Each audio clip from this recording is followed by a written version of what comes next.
Guys, luto na po itong ating chicken feet soup. Ayan.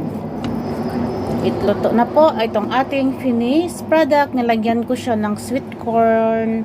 Para hindi masayang ang sweet corn, ay nilagay ko po dyan. Ayan, ang ating wolfberries, ang ating white fungus. At saka may meron din yung brown dates. Ayan.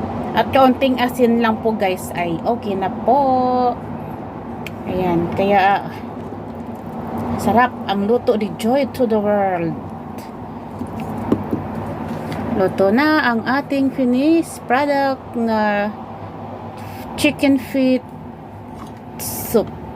Ang chicken feet soup na masustansya, lalo na po ay sa malamig ang panahon ngayon.